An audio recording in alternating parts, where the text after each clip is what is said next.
요한복음 두 번째 시간입니다. 계속해서 요한복음에 대해서 살펴보도록 하겠습니다. 이처럼 반복되는 어휘를 지닌 매끄러운 문체 때문에 요한의 이야기는 외관상 단순하게 보일 수도 있습니다. 그러나 깊이 묵상하면 숨겨진 깊이를 헤아릴 수 있을 것입니다. 눈이 밝아진 새로운 개종자들에게 읽도록 주어지지만 반면에 그 내용을 놓고 수천 년 동안 신비주의자들은 기도하였고 학자들은 논쟁을 벌여왔습니다. 우리가 설화 시간, 이야기 시간, 그리고 서술자 자신의 시간을 구별하듯이 우리는 또한 어떤 사건 안에 있는 대화 정도의 피상적인 수준, 이야기 내면의 의미를 살펴보는 깊은 수준, 그리고 독자와 의사소통을 하는 저자의 대화를 살피는 훨씬 더 깊은 수준을 발견할 수 있습니다. 저자는 독수리의 관점을 취하여 수표면 아래 깊숙한 물고기를 볼 수 있도록 계속해서 독자들을 초청합니다.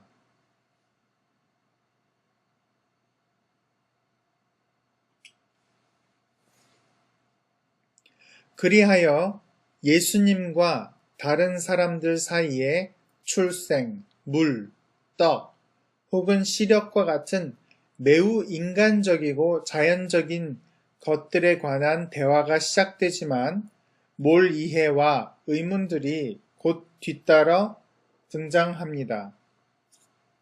니고데모는 어머니의 모태에 다시 들어갈 수 없습니다. 여자는 예수님을 물을 기를 그릇도 가지고 있지 않다는 것을 발견합니다.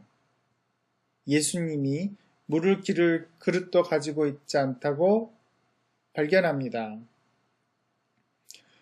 군중은 먹을 수 있는 떡을 원하지만 예수님의 살을 먹는다는 생각을 인해 비위가 상해 있습니다. 예수님은 군중들이 이러한 땅의 것들이 상징하고 있는 영적인 실체를 꿰뚫어 보도록 요청하는 한편, 저자는 보다 깊은 수준에서 여전히 독자에게 동일한 초청장을 보냅니다. 바리새인들처럼 멀리 바라보지 못하고 바른 이해를 갖지 못하는 자들은 여전히 어두움 가운데서 머무르게 됩니다.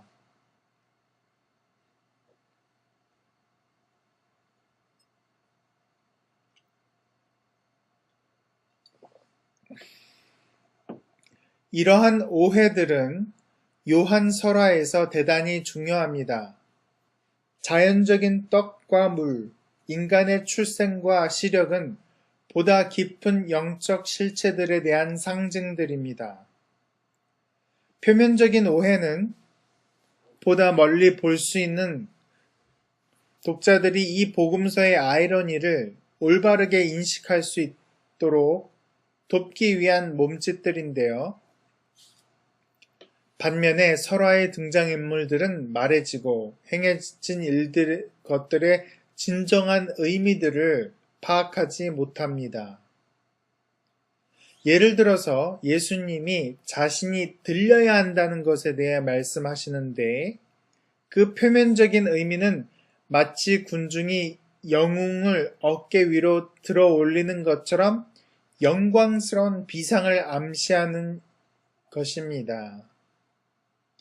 그런데 군중들은 그가 무엇을 말하고 있는지 질문합니다. 독자들은 이 아이러니가 사형틀인 십자가 위에 사람을 달아맨다는 것을 의미한다는 사실을 알고 있습니다.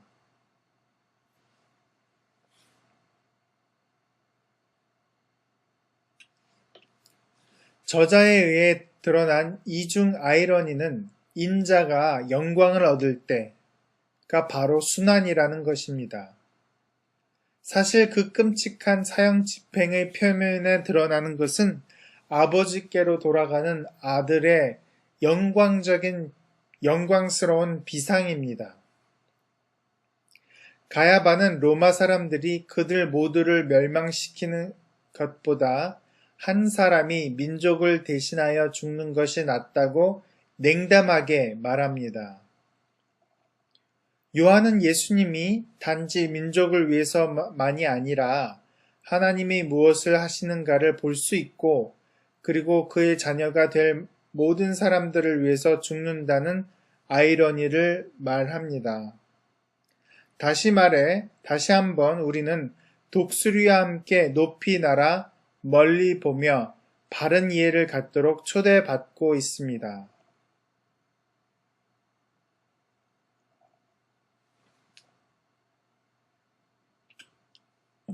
이 모든 것은 복음서 저자와 그 공동체가 오랜 시간 동안 묵상과 신학적인 반성을 가졌다는 것을 보여줍니다.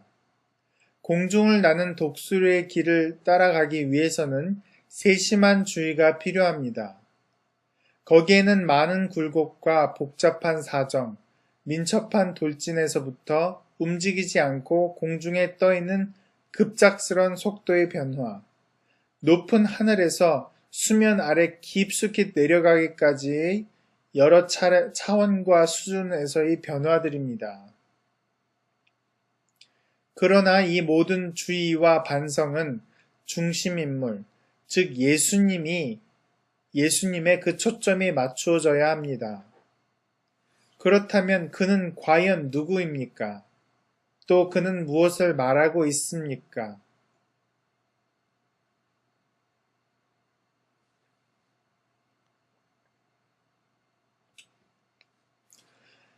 달에 첫 발을 내디딘 우주인들은 그들의 착륙선의 별명을 독수리라고 불렀습니다. 그들이 달에 착지했을 때 처음으로 한 말은 독수리가 착륙했다였습니다. 이 문장은 요한의 서문을 요약해 줍니다. 하나님의 말씀이 저 높은 보좌를 버리고 우리 가운데 거하시게 되었다는 것입니다. 즉, 독수리가 착륙했다는 말씀이지요.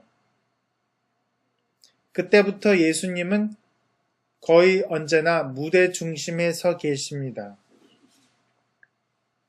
심지어 그가 없는 상황에서조차도 무대에 등장한 사람들은 예수는 누구인가, 그리고 앞으로 그를 어떻게 해야 할 것인가에 대해서 토론합니다.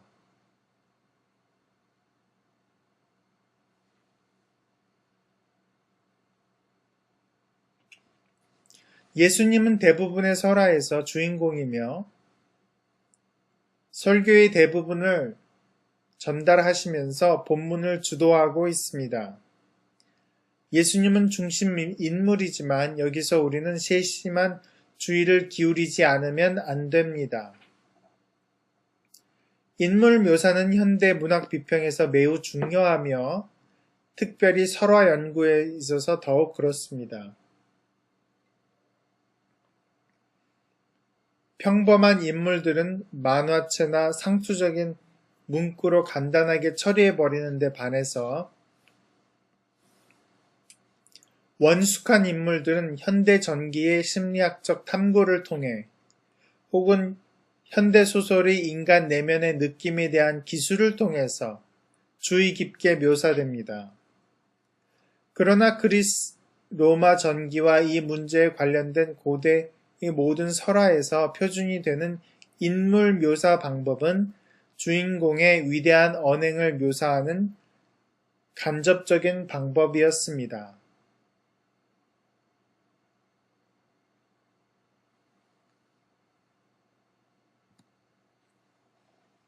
고대인들은 심리적인 특성보다는 도덕적인 성격에 더 관심을 기울였습니다. 복음서들에서 예수님이라는 인물은 직접적인 분석이 아니라 그의 위대한 언행과 기적들과 가르침을 서술함으로써 소개됩니다. 요한은 서문의 장엄한 높이 후에 예수님의 인간적인 삶과 사역, 그리고 죽음을 설명하는데 추가적인 어려움을 가졌던 것으로 보입니다. 그렇다면 과연 독수리는 실제로 착륙했을까요?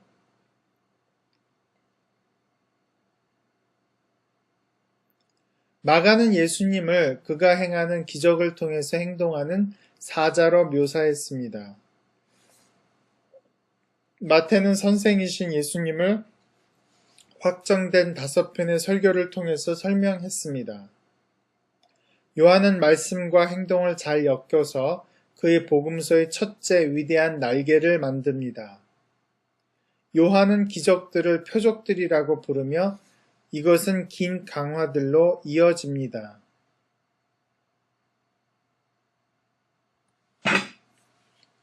표적들은 단지 예수님의 동정을 나타내기 위해 시행된 것이 아니며 그것들을 비밀로 지키기 위한 어떤 조치도 취해지지 않습니다. 가나에서 행해진 물을 포도주로 바꾼 첫째 표적은 그의 영광을 드러내고 있으며 이것으로 인해 제자들은 믿음을 갖게 됩니다. 둘째 표적은 왕의 신하와 고침받은 그의 아들뿐만 아니라 그의 온 집을 믿게 만듭니다. 표적의 책은 세례 요한의 어떠한 표적도 행하지 않았으나 이제는 많은 사람들이 예수님을 믿는다는 것으로 결론을 맺습니다. 저자는 예수님이 행하신 많은 다른 표적들 가운데 이것들을 선택해 독자들로 하여금 예수님이 그리스도시요 하나님의 아들이라는 것을 믿도록 만들고자 했던 것입니다.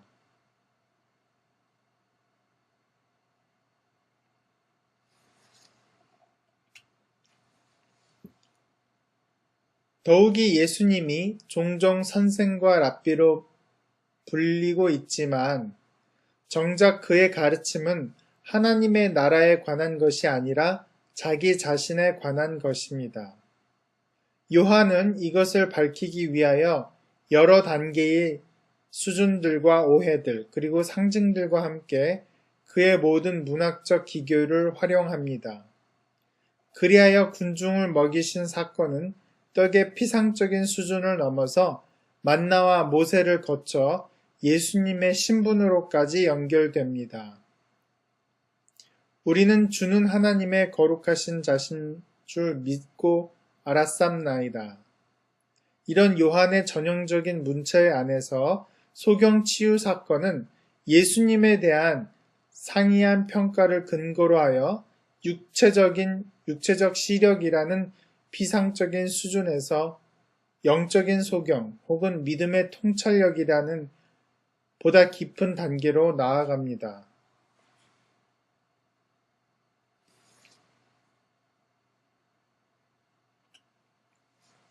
바리새인들은 예수님이 죄인이요 하나님께로 온 자가 아니라고 매우 확신하고 있습니다. 그러나 아이러니컬하게도 바로 이런 시각 때문에 그들은 소경이 됩니다.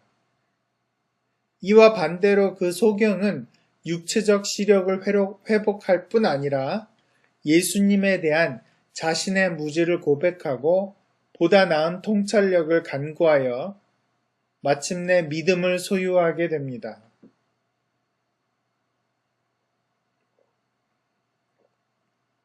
예수님은 하나님 아버지와 하나님의 아들인 자신이 영광받도록 하기 위해 나사로를 죽음에서 일으킵니다. 요한복음에는 잠과 죽음을 혼동시키는 요한의 전형적인 상징과 요해가 등장합니다. 마르다는 마지막 날을 언급함으로써 그녀의 오라버니가 살게 될 것이라는 예수님의 확고한 말씀을 오해합니다. 예수님께서는 지금 나사로를 살리신다는 것을 마르다는 마지막 때에 부활을 하게 될 것이라고 그렇게 오해하게 됩니다.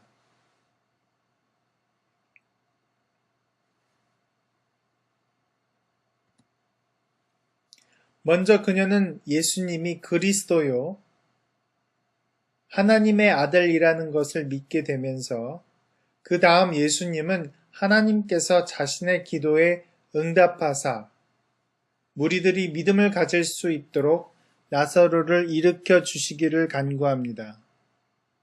그러므로 나사로가 무덤에서 나왔을 때 그 무리들이 믿게 된 것은 그리 놀라운 일이 아닙니다. 이야기는 요한복음에서 자주 발견되는 아이러니로 끝나는데요. 이는 유대 지도자들이 생명을 준 예수님을 죽이려고 모의하기 때문입니다.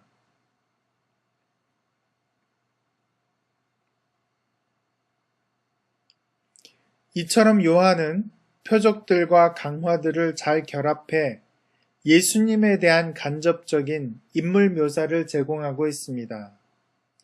요한은 다음과 같은 직접적인 표현들과 함께 상징을 활용하는데 이는 모두 7가지가 되겠습니다.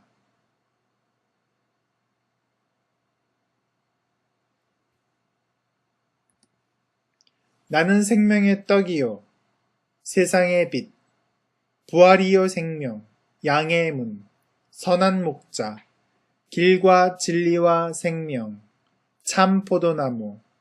이와 같은 나는 뭐뭐이다 라는 말씀은 단지 예수님의 신분만을 상징하는 것이 아닙니다. 만일 우리가 수면 아래를 깊이 들여다본다면 그것들 배후에는 모두 풍성한 유대적 배경이 있다는 것을 알게 됩니다. 떡과 빛은 율법과 지혜에 대한 이미지들입니다. 포도나무는 이스라엘 자체를 가리키는 상징이고 반면에 양과 목자들은 백성과 지도자들을 묘사하는 것입니다.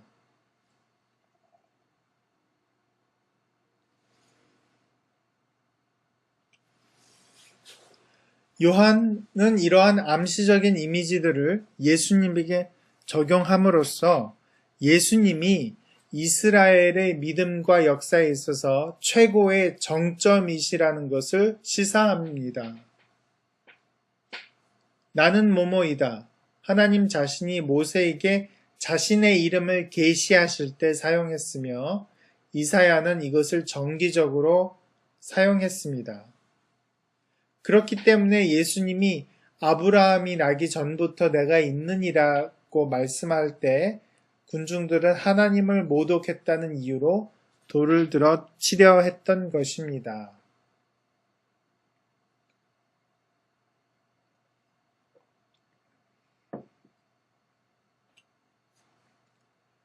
보다 직접적인 정보는 칭호들을 통해 제공이 됩니다. 처음에 세례 요한이 그리스도인가에 대한 추측은 자연스럽게 예수님에게로 관심이 옮겨집니다.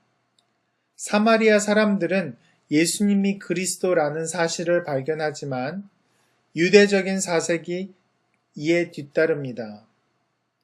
그러나 이것은 위험한 일입니다. 왜냐하면 예수님을 메시아로 고백하는 자들은 누구나 회당에서 쫓겨날 수 있기 때문입니다. 그러나 마르다는 자신의 믿음을 고백하는 것을 두려워하지 않습니다.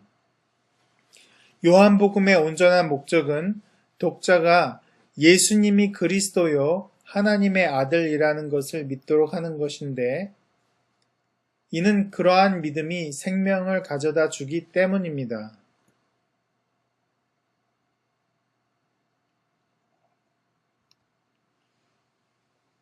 예수님을 하나님의 아들 혹은 아들로서 묘사하는 부분이 마가복음의 8번, 누가복음의 10번, 마태복음의 15번 등장하지만 요한복음에는 25번 사용되고 있습니다. 한편 하나님은 아버지라는 칭호로 약 100번이 언급됩니다. 예수님은 서술자인 요한에 의해 아들로 불릴 뿐만 아니라 또한 그 자신이 유대인과의 논쟁과 강화에서 기쁜 마음으로 이 칭호를 사용하고 있습니다. 유대인들은 빌라도에게 그는 하나님의 아들이라 주장하는 까닭에 반드시 죽여야 한다고 호소합니다. 사실 예수님은 심지어 나와 아버지는 하나라고 말씀합니다.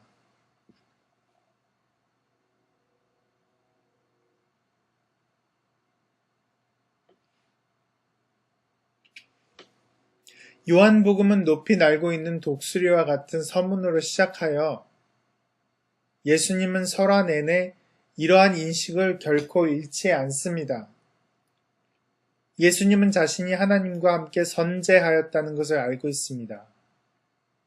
그리고 자신을 누가 세상에 보냈으며 왜 보냈는지, 자기 때가 아직 이르지 않았으며 그 때는 언제인지, 그리고 인간적 자원이 바닥났을 때 어떻게 해야 할지, 자신이 어디서 왔으며 어디로 갈지, 그곳에 어떻게 가야 할지, 그리고 창세전에 아버지와 함께 가졌던 아버지의 영광 안에서 자기와 함께 있을 자신의 모든 백성들의 궁극적인 운명들을 모두 알고 있습니다. 이와 같은 완벽한 지식이야말로 높이 날면서 모든 것을 보는 것이 아니겠습니까?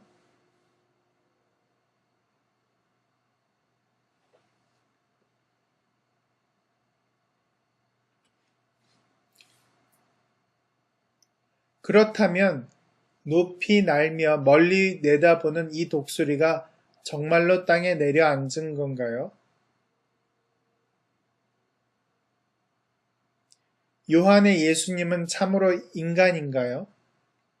우리가 앞에서 살펴본 고대와 현대 인물 묘사의 차이를 기억해야 합니다.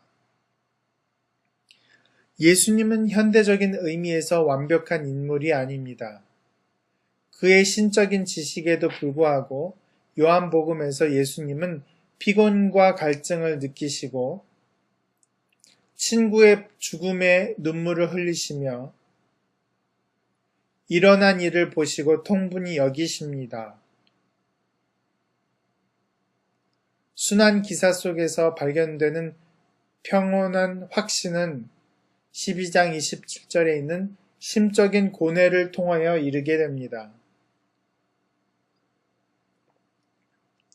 그를 따르던 추종자들에게 실망한 인간으로서 예수님은 실망스러운 어조로 이렇게 묻습니다. 너희도 가려느냐?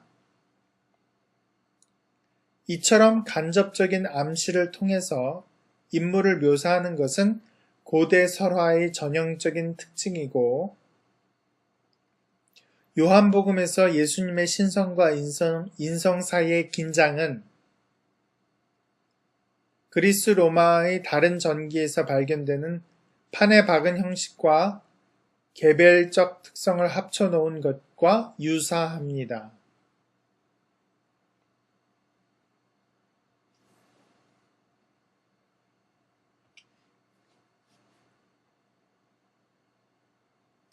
마가복음과 달리 요한복음에는 예수님의 신분에 대한 비밀이 존재하지 않습니다.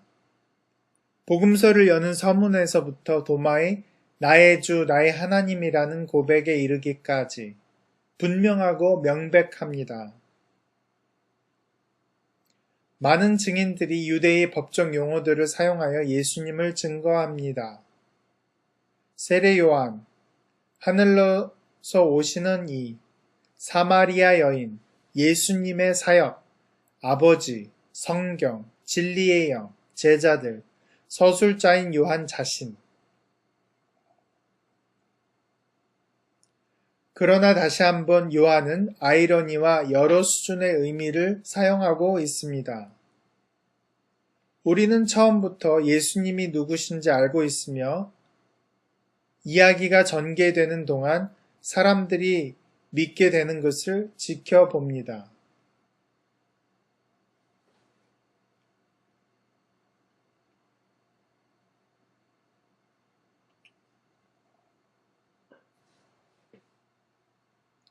불행히도 많은 사람들이 무지와 불신 때문에 그것을 여전히 깨닫지 못하고 있습니다. 예수님의 첫 마디 말씀은 무엇을 구하느냐이며 나중에 이 질문은 두 곳의 동산에서 즉 예수님을 체포하는 무리에게 그리고 빈 무덤을 보고 우는 마리아에게 되풀이됩니다. 많은 사람들이 예수님을 찾지만 오히려 예수님은 유대인들과 제자들에게 자기를 찾지 못할 것이라고 경고합니다.